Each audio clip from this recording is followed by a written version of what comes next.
Welcome to the Law School Insider, where we have conversations with students, lawyers, and employers.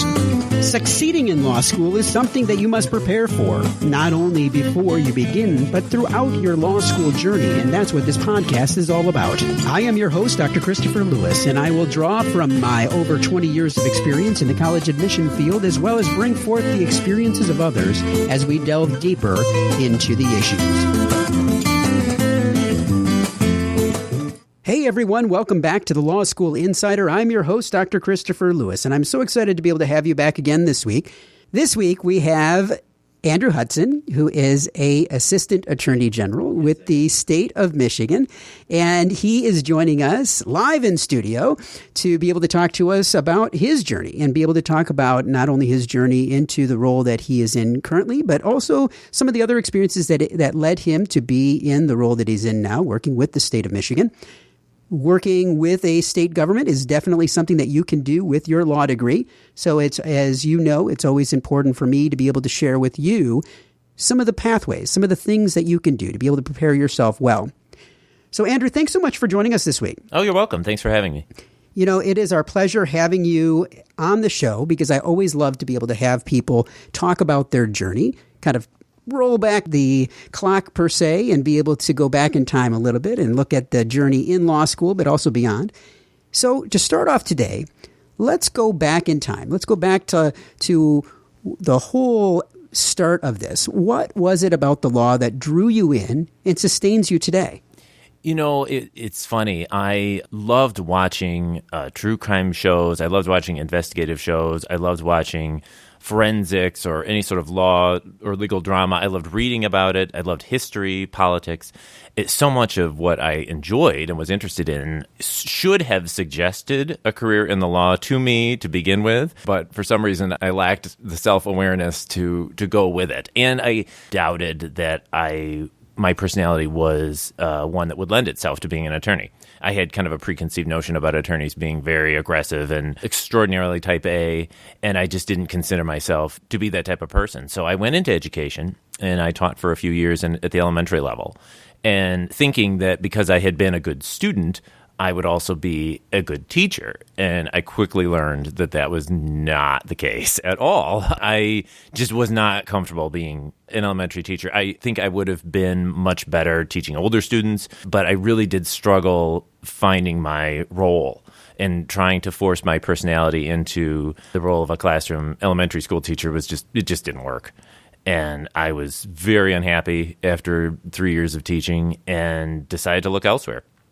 And I actually kind of talked to my dad about it, and he had, in his career, had dealt with lawyers, on occasion, and had never really had the best experience with them. And so when I went to him and I said, I think I might enjoy being an attorney. And he said, oh, I think you would be great at that. I wasn't sure if that was a compliment or a criticism, but he said, no, there's a lot of different types of attorneys. There's lots of different areas of the law, and you could certainly find something that you would enjoy, but also feel comfortable doing the work, that you weren't pursuing a morally questionable line of work, but still enjoying what you do and finding something that you could be successful in it. And so I applied to take the LSAT, and my score was good enough to get me a very generous scholarship through Western Michigan University, Cooley Law School. So that kind of made the decision really easy to go in that direction.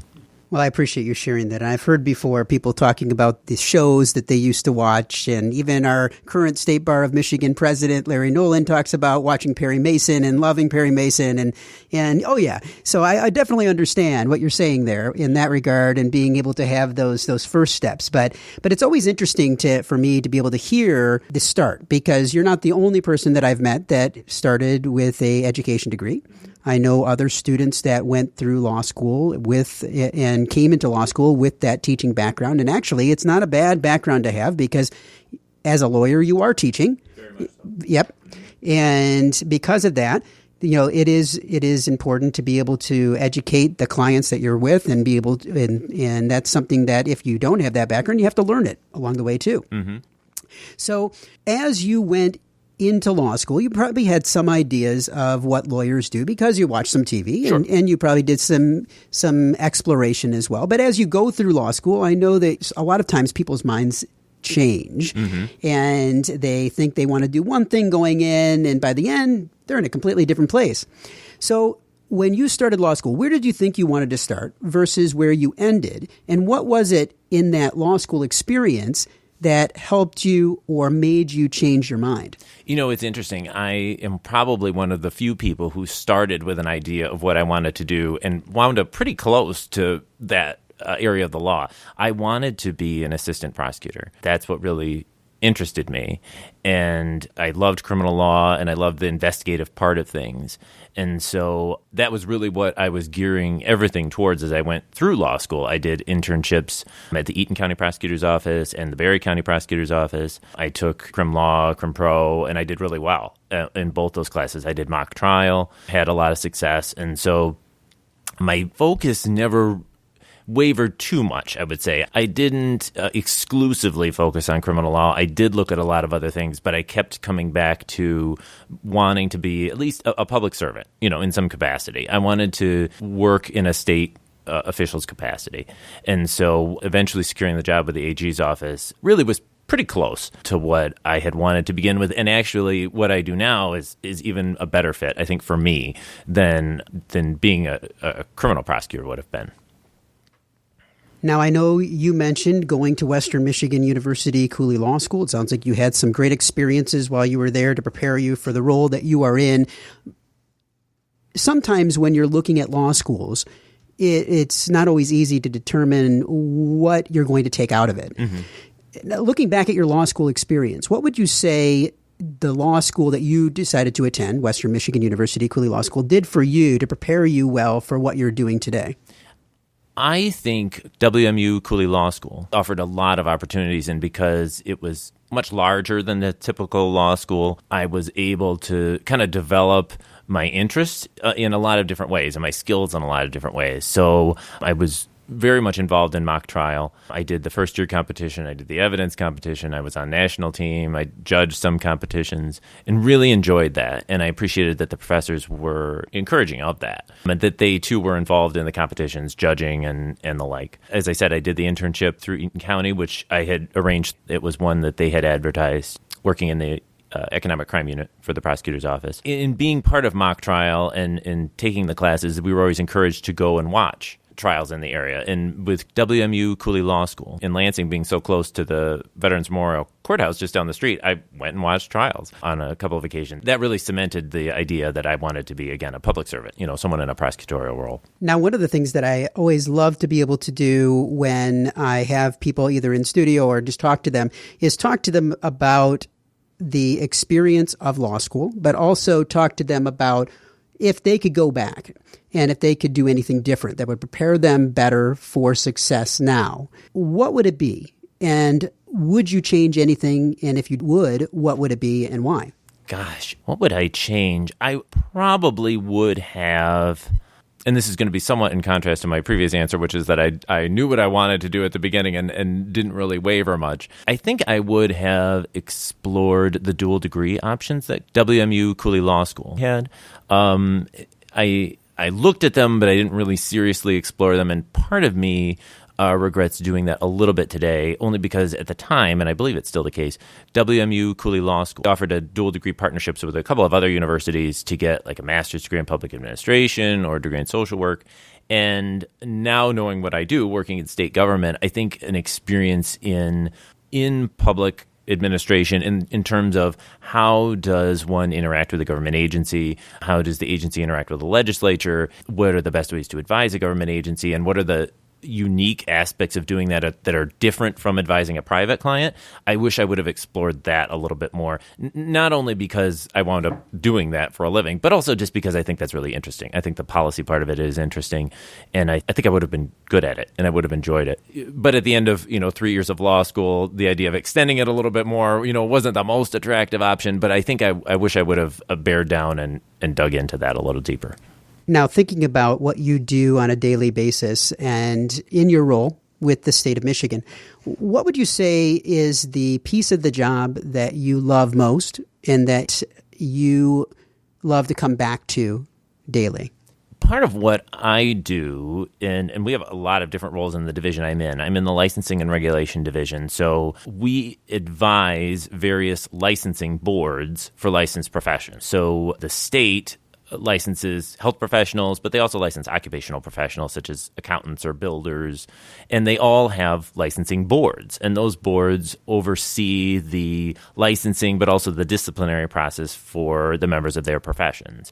So we advise those boards, but then we also have a prosecutorial role representing the licensing bureau when it takes disciplinary action against a licensed professional. In those two capacities, the part of my job I enjoy the most is learning what other people do for a living. I think it's fascinating to talk to people who are in other fields, and particularly those that are in the top of their field.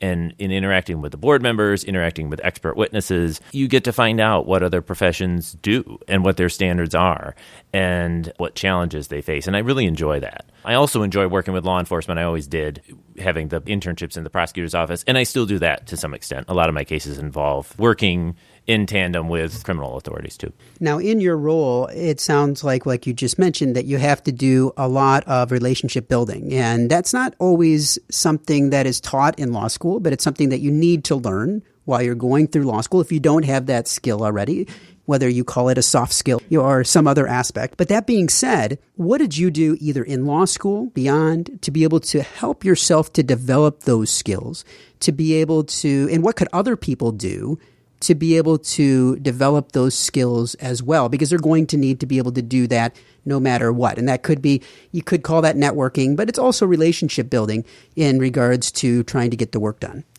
You're right. That is very important. And I did a couple of things. I took a class in client communication when I was in law school. I think it was Dean Church put on the class, and it was really good. It was a fun class. And even though it was geared more towards advising private, individual clients, still a lot of the skills and the role playing we did was helpful. Also, just getting out and taking advantage of some of the service opportunities that WMU Cooley Law School had. There was a program where WMU Cooley students did taxes, helped lower income people do their tax returns. And so I got out and did that, even though I had absolutely no intention of going into tax law whatsoever. It was more the experience of interacting with different types of people and trying to understand what their needs were and figuring out where I could help them. I also did the free legal clinic for indigent folks at a local church. And we were getting all kinds of different legal questions. And there was a professor that accompanied us. And again, it wasn't even so much the substance of what we were dealing with. It was just more learning how to interact with different types of people. So that was really helpful. And in a bizarre way, my teaching career helped only in the sense of I learned what not to do.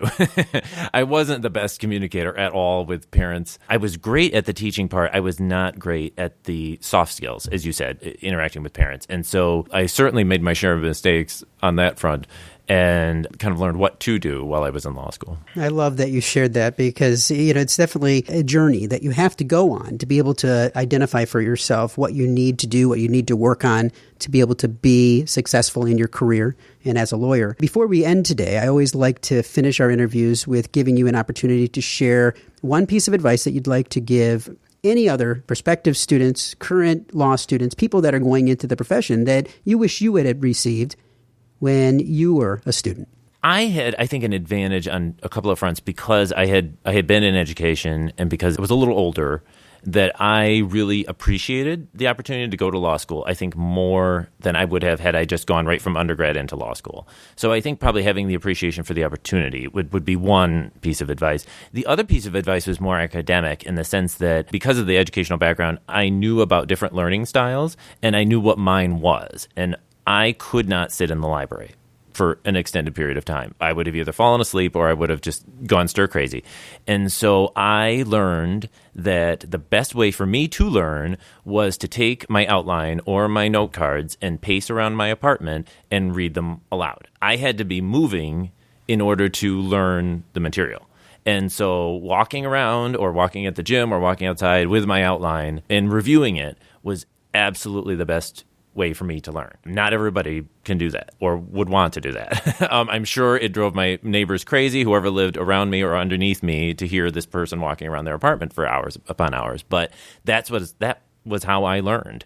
And so even if it was a subject like tax or Civ Pro or, an area of the law that I had absolutely no intention of pursuing beyond the class, I could still learn it and enjoy it because I did it through the medium that was best for me. And so I guess I would encourage people to quickly find what it is, your best mode of learning, and then stick with it because it'll help make any class that you have more enjoyable. Well, it's great advice. I really appreciate you sharing that and being here with us today. And I wish you all the best in the future. Thank you, Dr. Lewis. Thank you for having me. Well, that was another great guest this week on the Law School Insider. If you have an interest in being a guest on the show, drop me an email at lawschoolinsider@Cooley, COOLEY.edu. And thank you all for listening today. And remember, you have the ability and right to take control of your law school's success.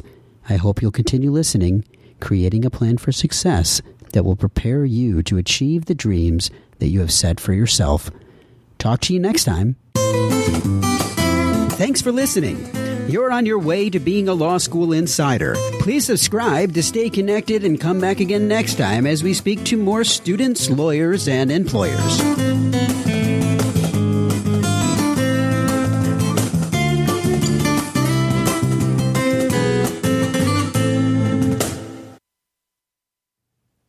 WMU Cooley Law School. Western Michigan University Cooley Law School.